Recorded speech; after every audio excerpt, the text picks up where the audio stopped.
Hey everybody, this is Dominic out the Gritty, aka Dom the Cyber Genius, and I'm coming back to you guys with another video. Today I'll be discussing the data breach and cyber attack that happened to United Health and why they had to pay $22 million to the Black Hat ransomware group. So let's get it started.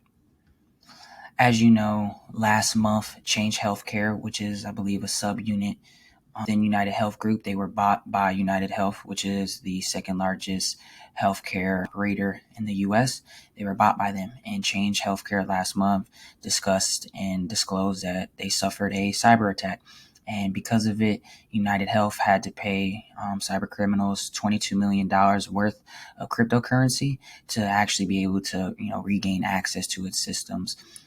Black Cat is a notorious hacking group, and they're always causing havoc on the US, whether that's industrial systems, healthcare systems, the whole nine. This is nothing new for them, and I wasn't surprised that when I found out the info that Black Cat were the ones responsible for this attack.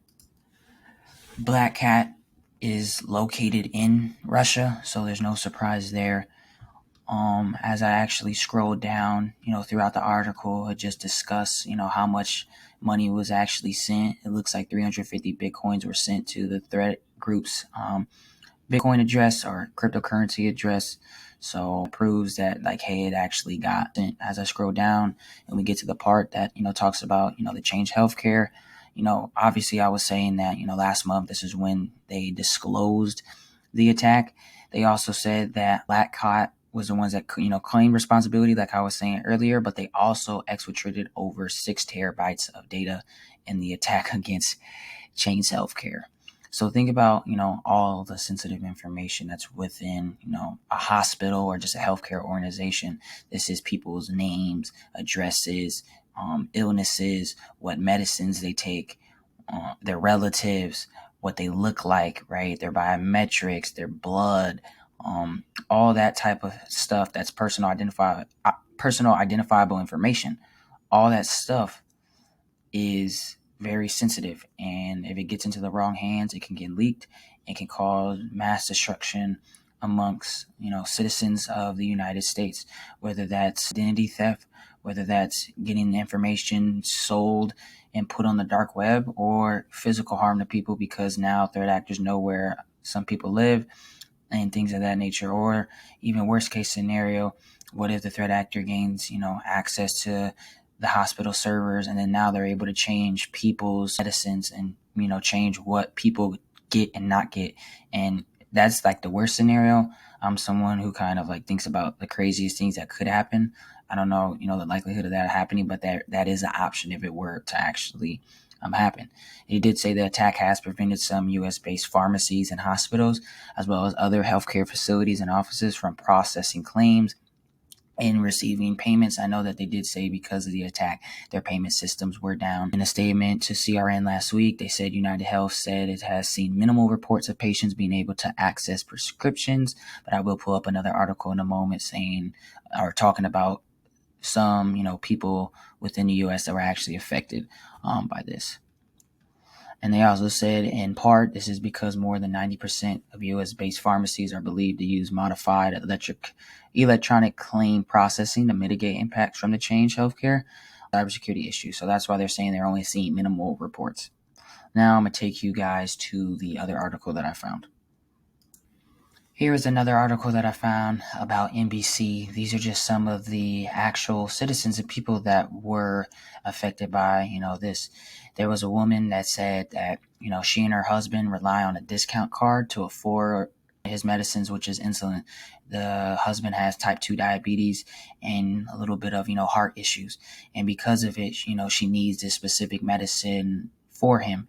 But when she tried to go pick up the medication at her pharmacy within South Dakota on February 22nd, the card couldn't be processed. And without it, they were unable, I guess, to actually buy the medicine for the husband.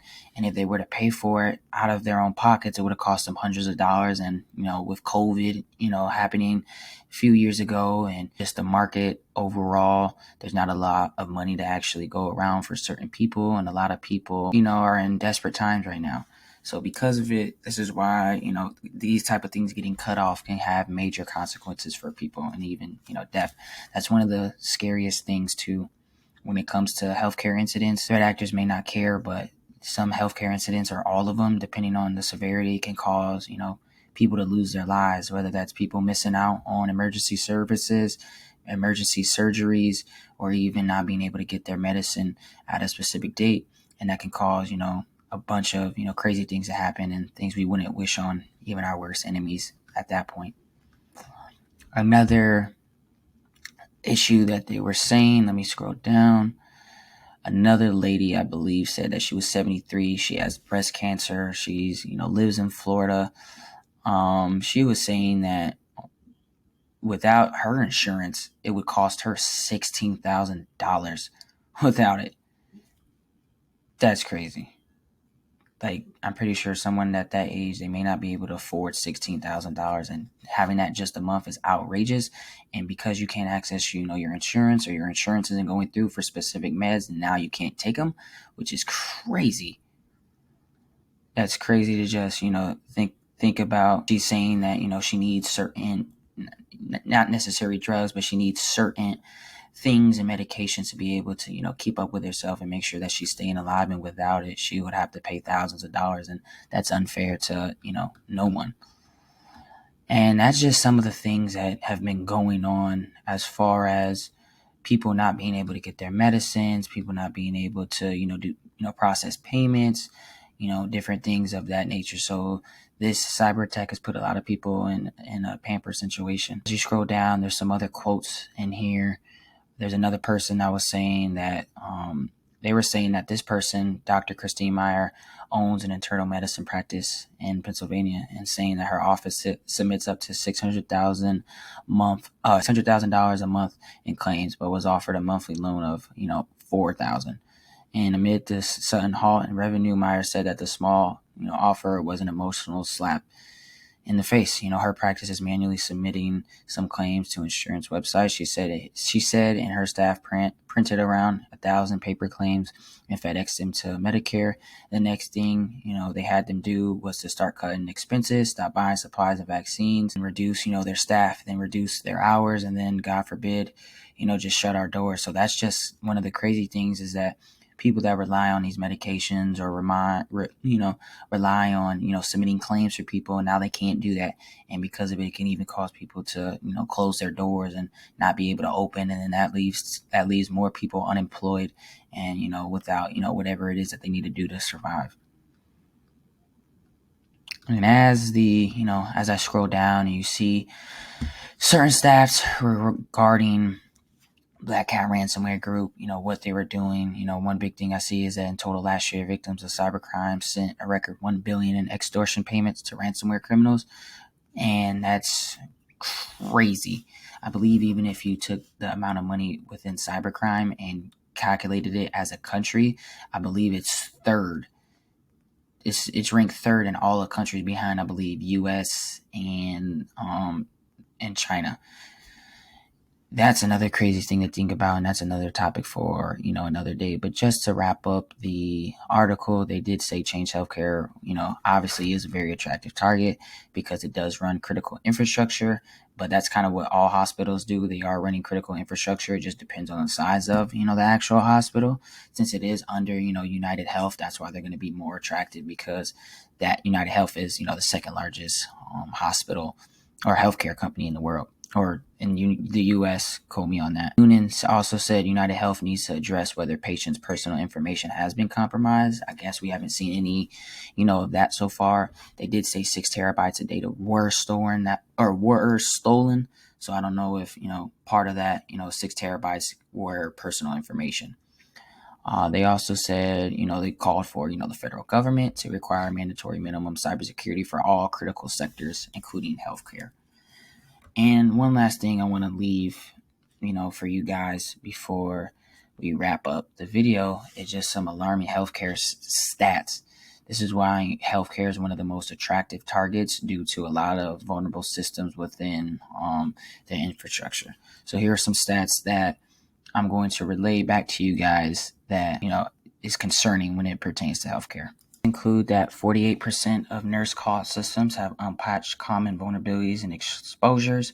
Just over a third, 39%, are critical severity, CVEs. And what that means is that since they're very critical, if they were to be exploited, it can cause a lot of damage within the infrastructure. It can cause things to close down, and like how we mentioned, maybe even cause people to lose their lives. Another few is infusion pumps, which are used to mechanically or electronically provide fluids to patients. Some that are maybe sick or need the nutrients or energy to be able to stay alive. They said that these are some of the most riskiest medical devices. They said that they're actually ranked 2, with almost a third of them, 30%, operating with unpatched vulnerabilities. And in addition to that, 20% or 27% of these devices carry unpatched CVEs. And I believe, or I got this information a while back. I'm forgetting the article, but I had just, put these specific vulnerability stats within my notes because I was back then, or a few months ago, I was, looking at another article about the specific information pertaining, to that. But that just goes to show how dangerous or how vulnerable, hospitals are. And until there's, specific rules or sanctions put in for mandatory cybersecurity checkups, as well as infrastructure put in place, we'll continue to see these attacks happening. And that's it, everybody. I hope all was well. Y'all already know what to do. Like, comment, subscribe, and I'm out. Peace.